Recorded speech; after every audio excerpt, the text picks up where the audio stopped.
Good morning, students. Okay, so in our today's class, we are going to do exercise 7H. The learning objective of this exercise is to study how to divide fractions.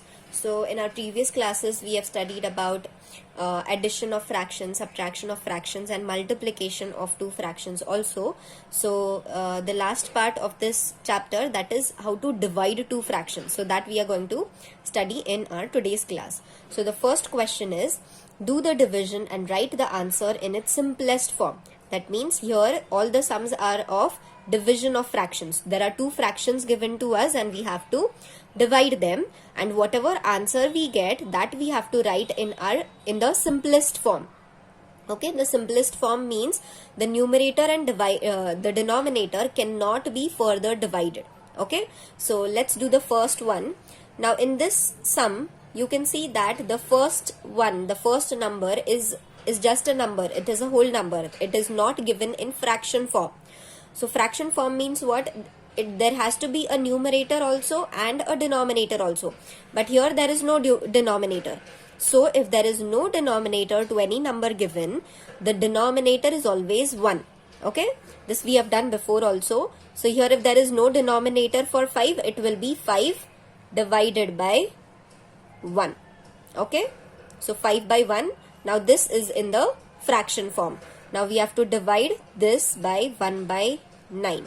Okay, so for division, it is very much similar to multiplication, but there is one small change. So first what we have to do for division, we have to first convert this division sign into multiplication sign so that it becomes multiplication of two fractions, and then after converting this division to multiplication sign, then after that we solve it regularly by multiplication of two fractions. Okay, so we have to convert this division sign to multiplication sign, but we cannot just erase this division sign and put multiplication sign in place of it, right? There has to be some change when we shift the sign, or when we put some different sign in place of this. So that change is, first we write the first fraction as it is. So this is our first fraction, we write it as it is. Then we change this division sign, we put multiplication sign in place of it. Okay, and then after that the change is that the second fraction which is given, we don't write it as it is, we write its reciprocal. Now reciprocal means the denominator goes to the numerator and the numerator comes to the denominator. Okay, it is just reverse of it. So this 1 by 9, the reciprocal of 1 by 9 will become 9 by 1. Now 9 is in the numerator and 1 is in the denominator. So this is now 5 by 1 multiplied by 9 by 1. Okay, so you understand the change. We have just changed this division sign to multiplication sign, and to do this change of the signs, we take the reciprocal of the second fraction. Now it is not necessary to take the reciprocal of the second fraction only. We can even change the first fraction and take its reciprocal. Okay, but normally when we change the sign, we take the reciprocal of the second fraction. You can even change one of the fractions. It is either one of the fractions you have to take the reciprocal if you put multiplication sign in place of division sign. Okay, now these two fractions are multiplied. Now this is very easy. We have seen multiplication of two fractions. So this is nothing but the multiplication of two fractions. So how do we solve the multiplication of two fractions? We multiply the numerators together and the denominators together. So here the numerators are 5 and 9. So we multiply them together. Then we write the denominators together. So the denominators are 1 into 1. Now we multiply. Now we see if any numbers are getting divided, means a number from the numerator and a number from the denominator, if they are getting divided, and if they are not, then we multiply. So here the numbers, we see that 5 and no number, there is no number in the denominator which can be divided. Even 9 cannot be divided. So we directly multiply. 5 9s are 45 and 1 into 1 is 1. So this is our answer. 45 by 1 is our answer, and it is in the simplest form because we cannot further divide it. Okay, and this can even be written as just 45.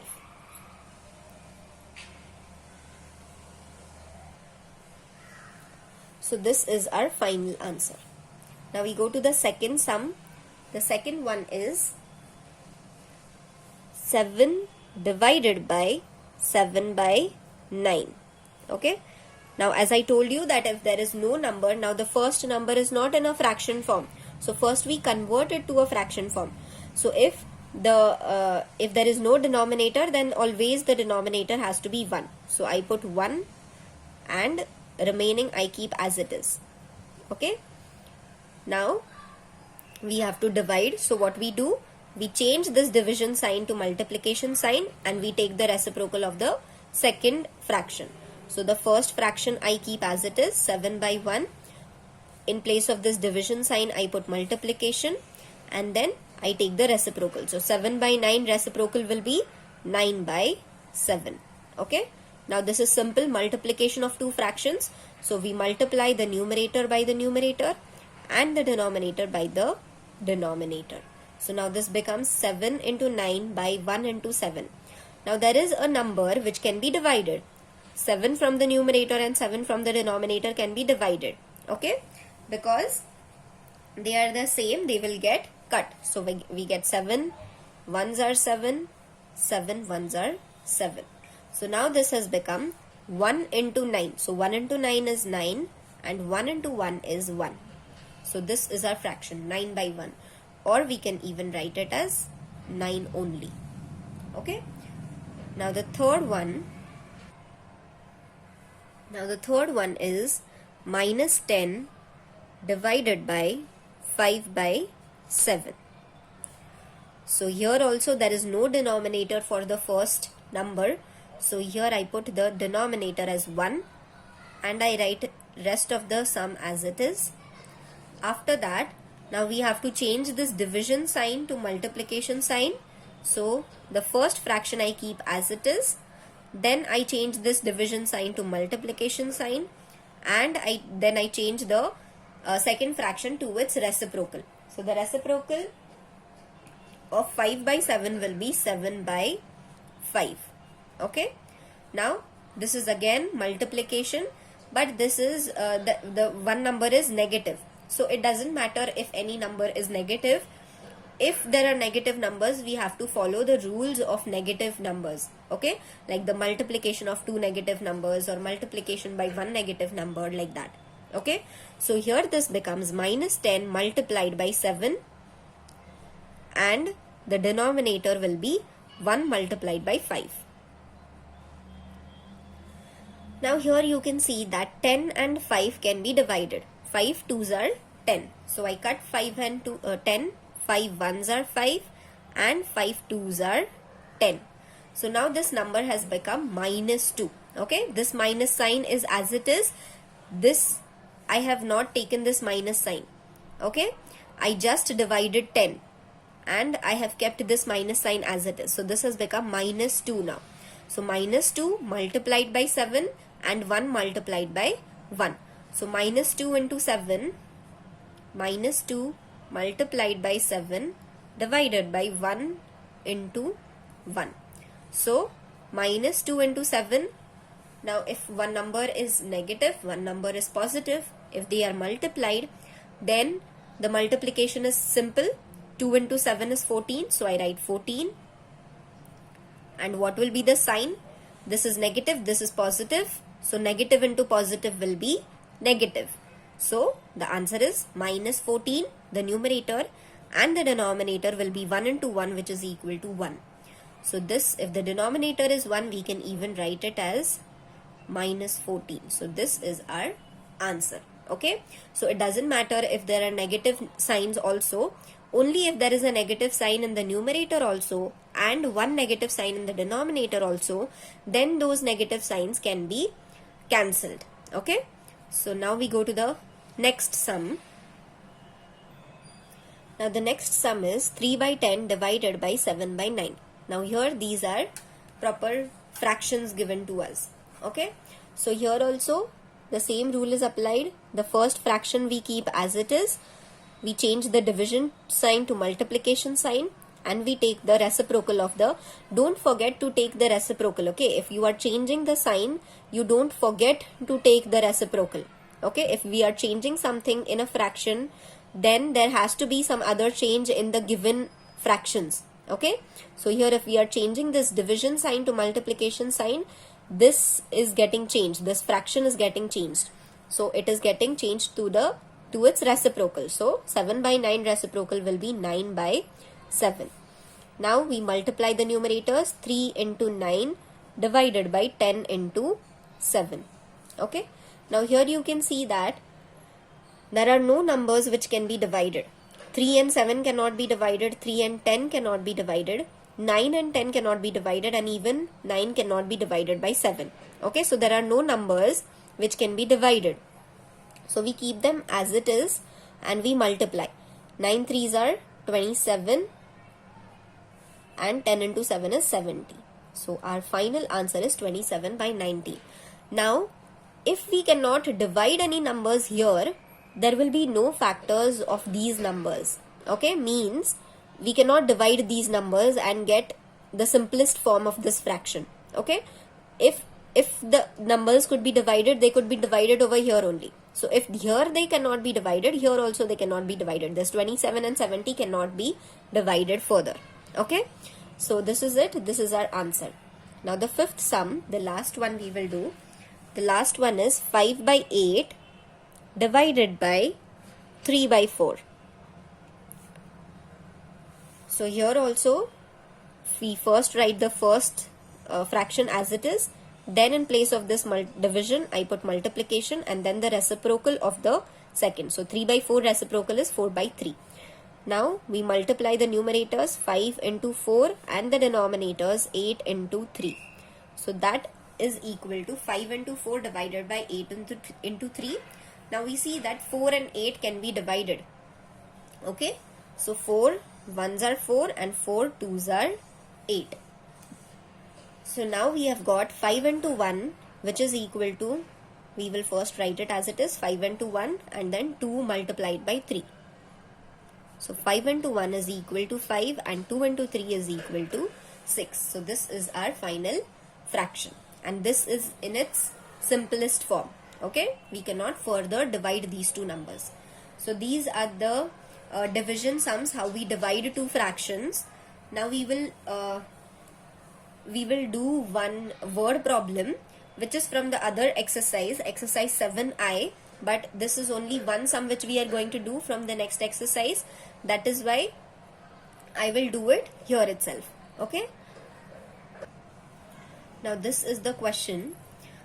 This cuboid has side lengths 5 by 8 centimeter, 2 by 5 centimeter and 24 centimeter. What is its volume? So there is a cuboid given to us. This is a cuboid, it is a three-dimensional object, and the side lengths are given to us. So side lengths means what? The length, breadth and the height of the cuboid is given to us. So the length here, this is the length which is 5 by 8 centimeter. This is the breadth. Okay, how much width it has. So this is 2 by 5 centimeter. So these are given to us in fractions. Okay, and the height of the cuboid is 24 centimeter. So with these measurements we have to find the volume of the cuboid. So first we need to know the volume of the cuboid formula. So for a cuboid, the volume formula is, how to find the volume of cuboid? Volume of cuboid is equal to length into breadth into height. Length into breadth, we can even call it as the width. Length into breadth into height. So here whatever measurements are given to us, whatever these dimensions are there, one of them is the length, one of them is the breadth and one of them is the height. Okay, so height, we know that height is always the vertical one. So this is the length, this is the breadth and this is the height. So we just have to put in these values of length, breadth and height in the formula and find the volume. Okay, so the volume, we write volume of this cuboid is equal to length. What is the length here? this is the length. So this is the length is how much? 5 by 8 centimeter. So in place of this length here, I put 5 by 8. Okay, now all these are in centimeter. See, if the lengths are in different units, suppose if the length was in centimeter and the height would have been in meters, then first you do one thing, that you have to change all the dimensions or all the measurements which are given to us, that we have to first change to the same units. We have to make all the units the same. But here, as the units of all these three things are same, which is centimeters, we will not change. Okay, so in place of length I have put 5 by 8, then multiplied by, that is breadth. Now what is the breadth of this cuboid? The breadth is 2 by 5 centimeters. So I write 2 by 5. Okay, and then the height. What is the height of this cuboid? It is 24 centimeters. See, it is given here. This is the height, which is 24 centimeter. Now this is what? This is nothing but the multiplication of fractions, right? The third number, it is not having a denominator, so it will be 1 there. Okay, so I write 5 by 8 multiplied by 2 by 5 multiplied by 24 by 1. I am writing 1 for the denominator there. Now these are multiplication of fractions. The similar way we multiply two fractions, here instead of two fractions there are three fractions. So it doesn't matter how many ever fractions are there, the multiplication rule, all the multiplication, division and all the rules will be the same. Similar for addition and subtraction. Okay, so here how we multiply fractions? We multiply their numerators together and the denominators together. So multiply the numerators, 5 into 2 into 24 divided by 8 into 5 into 1. Okay, now we see if there are any numbers from the numerators and the denominators which can be divided. Okay, here you can see that there is a 5 in the numerator also and 1 5 in the denominator also. So these two can be divided. So 5 ones are 5, 5 ones are 5. Okay, now you see that there is 2 in the numerator and 8 in the denominator. So 2 and 8 can be divided. 8 goes in 2's table. So we cut them. 2 ones are 2 and 2 fours are 8. Okay, so what we have got, the new numbers, the first one is 1 into 1 into 24 divided by 4 into 1 into 1. Here you can't see the previous numbers which were there, that is why I write them. We had multiplied the numerators together and the denominators together, and then we have cut them. Okay, so now this is 1 into 1, which is equal to 1. 1 into 24 is equal to 24. Okay, and then we have 4 into 1 into 1. Now here you can see that 4 and 24 also can be divided, right? So we divide 4 and 24. 4 ones are 4, 4 6 are 24. So what we have got, the new numbers, 1 into 1 into 6. So we write 1 into 1 is 1 and 1 into 6 is 6. And the denominator, 1 into 1 is 1, 1 into 1 is 1. So the answer is 6 by 1, or we can even write it as 6. Okay, so this is our answer, but this we have to write in words because the question is a word problem.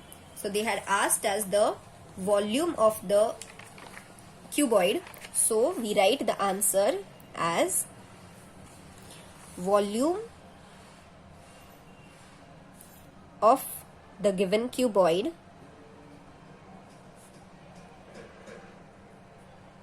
is equal to 6. And what will be the unit of this volume name? Now, what will be the unit? See, the length was in centimeter, the breadth was in centimeter, and height was also in centimeter. So centimeter into centimeter into centimeter. So when we multiply a number or anything, if we multiply thrice, then it becomes centimeter cube. Right? Centimeter into centimeter into centimeter is not equal to 3 centimeter. Centimeter plus centimeter will be 3 centimeter. but centimeter multiplied by centimeter will be equal to centimeter cube, centimeter raised to 3. Okay, so the volume will be in unit of centimeter cube. Volume always has units raised to 3, okay, because it is 3-dimensional. Okay, so here the volume of the given cuboid is 6 centimeter cube. So this was exercise 7H. So we will stop with this, and with this we finish the this chapter, fractions. We have only seen how to add fractions, multiply, divide and subtract. Okay, so with this, the rest of the exercises which are there we won't do. So okay, then we will meet in the next class. Okay students, goodbye.